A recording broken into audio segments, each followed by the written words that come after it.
राजा जी धुआं फेंक मोर थ्रेसर ए हो राजा जी धुआं फेंक मोर थ्रेसर ए हो राजा जी। गर्मी में जान के बढ़ा टेम्परेचर हो राजा जी गर्मी में जान के बढ़ा टेम्परेचर हो राजा जी। अरे हो राजा जी धुआं फेंक मोर थ्रेसर ए हो राजा जी धुआं फेंके मोर थ्रेसर ए हो राजा जी धुआं फेंके मोर थ्रेसर ए हो राजा जी।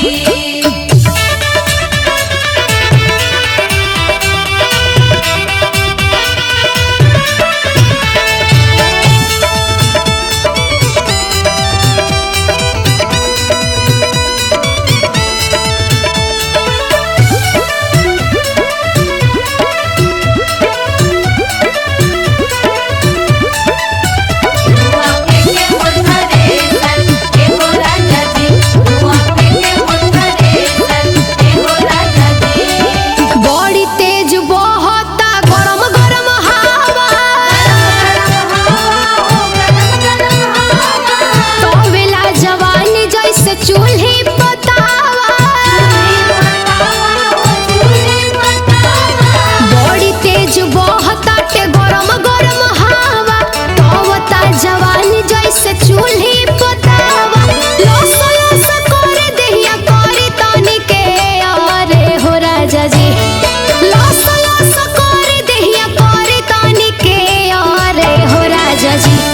अरे हो राजा जी धुआं फेंक मोर थ्रेसर ए हो राजा जी धुआं फेंके मोर थ्रेसर ए हो राजा जी धुआं फेंके मोर थ्रेसर ए हो राजा जी।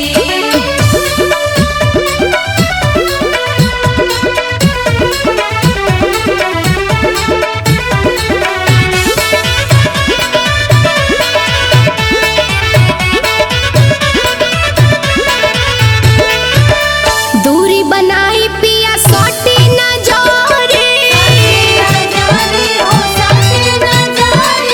उखी बिखले सोता हमरो भितरे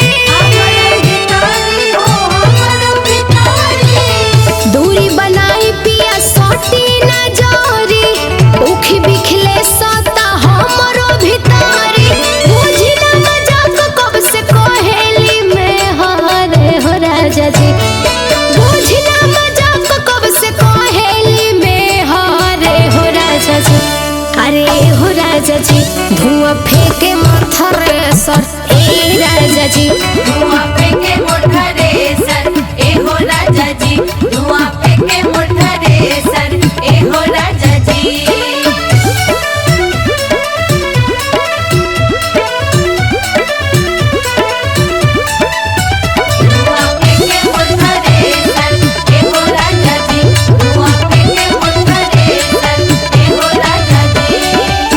राजन बेदर्दी जनी करी मन माने जोरी जाई मशीन तो बढ़ी परेशानी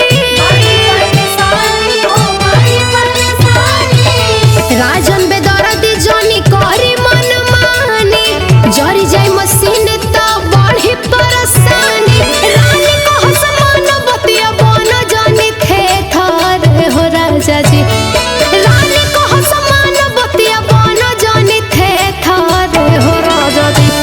अरे हो राजा जी धुआं फेंक मोर थ्रेसर ए हो राजा जी धुआं